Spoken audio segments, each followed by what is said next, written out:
But self-esteem is an interesting thing because it's an interesting name. Like self-esteem makes it sound like I could only get it from myself. And yet you haven't gotten most of your self-esteem from yourself. Who did you get it from? Anybody? Parents.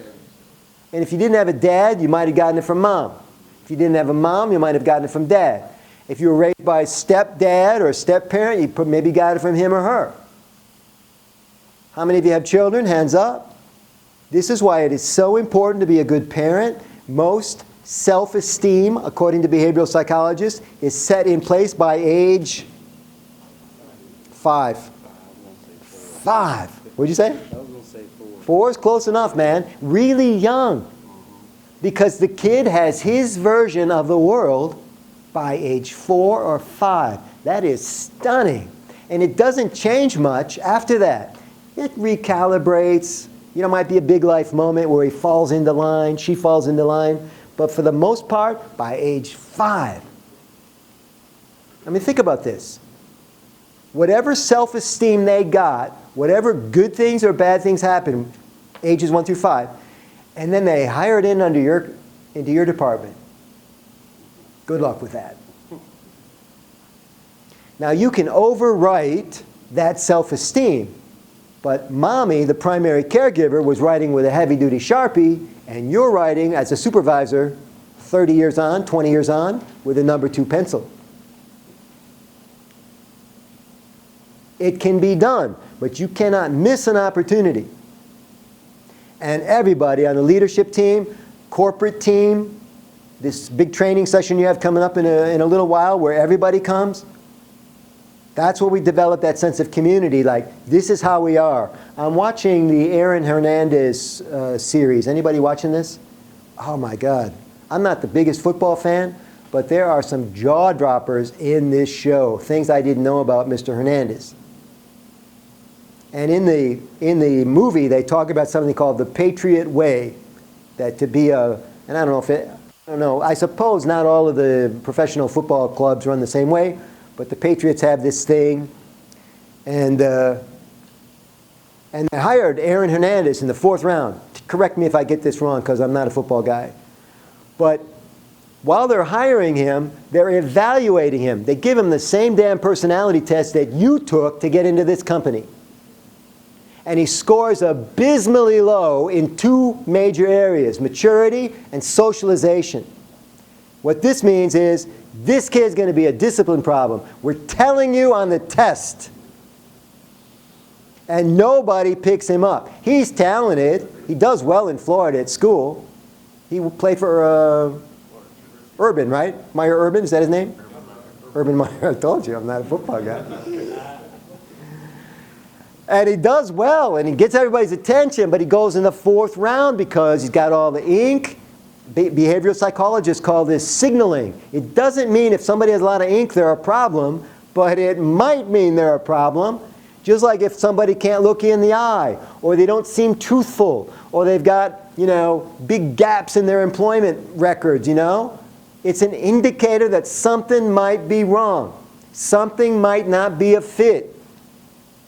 And they draft him anyway. And there's a clip in the movie where Belichick, the coach, if you're even less of a football fan than I am, Bill Belichick is the coach, head coach of the New England Patriots. Belichick's at a press conference and he says this, and you can almost see him like, I can't even believe I'm saying this out loud. He goes, well, because Belichick's a disciplinarian, right? And then he gets this kid that he sees all the scores. He's the one that okayed the 4th round draft pick, and he goes, well, we were lucky to get Aaron Hernandez as a 4th round draft pick, and he can hardly keep a straight face because you could just tell maybe he didn't even want him, because he's going to have to babysit this guy for 10 years as he acts out. How many of you know this story? How many of you never heard of Aaron Hernandez? I don't want to spoil it for you. Aaron Hernandez does some stuff that has never been done before. And I'm not talking about good stuff. I won't spoil it for you. But people ignore the signals, and you got to pay attention to the signals, because that's how you get in front of this stuff, everybody.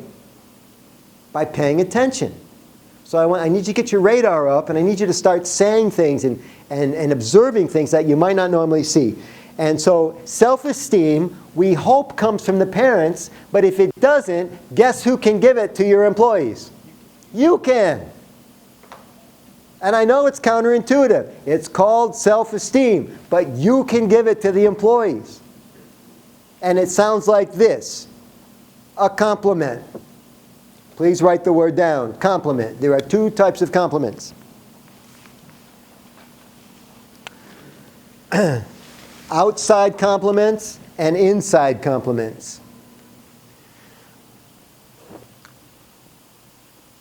It's not what you think. Outside compliments are based on the outside of the body. In other words, a visual cue. You see it and then you say it. So it might be, oh, I see you got your hair cut. Looks good, right? I see it and then I say it, right? Who's better at outside compliments, men or women? Women by far. I wish it was an easy decision. It's not. Women are a lot better. Women come out of the bathroom giving each other compliments, finding out where they bought their shoes, and stuff like that. Men don't talk to each other at all in the restroom. We don't even look at each other, Just we're just different. It's okay. My point is that we need to exercise this thing and find a way to say nice things to each other. Compliments. That's how you get the self-esteem. Tons of research on this on Facebook. One of the most surprising things about Facebook, 12 years in now, happy birthday Facebook, is this thing, this psychological phenomenon that happens when someone clicks like on your post. And it releases happy chemicals into the brain called dopamine and serotonin and oxytocin, right? Chemically proven, evidential, that when you post something on Facebook and somebody likes it, you feel incrementally better about yourself. And here's my favorite part. You feel that way even if it was a bot or a fake friend or somebody that doesn't even know you. I got 6 likes.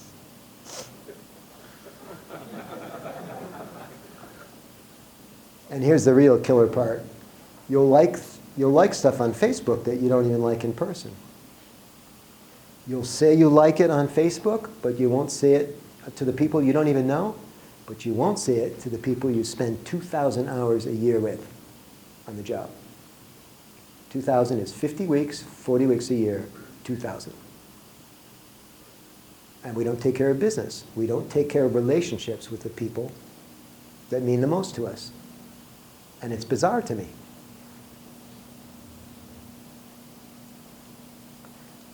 So outside compliments are based on things we can see. Inside compliments are based on things we cannot see. No surprise there.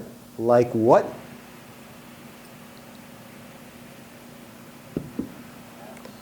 Say it. Acts. Behavior. Yeah. Behavior. Although sometimes we see the behavior. Sometimes we don't see it. We just know it happened. Sure. What else? What else can you compliment about somebody that you cannot see? Use your imagination. Attitude. Excellent. So attitude, I like your attitude. I didn't see it. Maybe I saw an example of it, a demonstration of it, but I don't know exactly what your attitude is. I'm kind of guessing. What else? Say it. Effort. Good. I can tell you really tried. You can even say, I can tell you're really thinking about this. You know for sure? Nope. I can tell you're really thinking about this. How about this? You might be one of the most honest people I've ever worked with. You don't know if it's absolutely true, but you could say it. You might be one of the most honest people I've ever worked with. Or this, I like your energy. Somebody said to me really early on in the speaking business, I've been doing this 20 years, and I went and I was just looking for affirmation that I was doing the right thing with my life, because I'd quit my job to do this. My father had just died, right? I'm looking for some mooring ropes, some buoys to tell me I'm going in the right direction. And this lady, I'll never forget, her name was Catherine Anders. She lived in Michigan, up in Midland. And she wrote on an eval because everybody had to do an eval that sat in my class, and she wrote, "I like your style." And I never forgot that. I thought, how cool of her to say that. I like your style. Can you say that to anybody and mean it? For sure. But we don't. But we don't. And you're going to have another problem when you leave here and you start giving people compliments all of a sudden. You're going to say to somebody, I really like what you're doing. And the guy, say what? Oh yeah, you're going to get the pushback, especially from men, being so direct about it. The woman signs for it. Woman's cool. Females like the superior gender anyway. They get it. They understand how this works. Men, we struggle with the most basic things sometimes, right? So you say to the guy, I really like your style, and he goes, you went to another seminar, didn't you? And what's your answer? Yeah, speaker was pretty good. Learned a lot. I'm going to be a different person from now on. I think you're going to like the new me. Get used to him. Get back to work. You can see how this could work for you, right? But a little bit recalibration. It's like we're getting your GPS is going in the right direction, but we need you a little closer to the path. This is how you get there. Proceed to the route. I never knew what that meant. Okay. And then the fifth thing is that change comes with practice. You got to practice this stuff, which is why I'm trying to get you to think about what happens when you go back to work tomorrow or Monday or whenever, and you have a chance to plug in with folks. I want to speak for a minute about being assertive and give you an idea for getting a foothold on this. Because I say, go be assertive. And you go, yeah, he said be assertive. You're going to go try it now. But I didn't tell you exactly how. So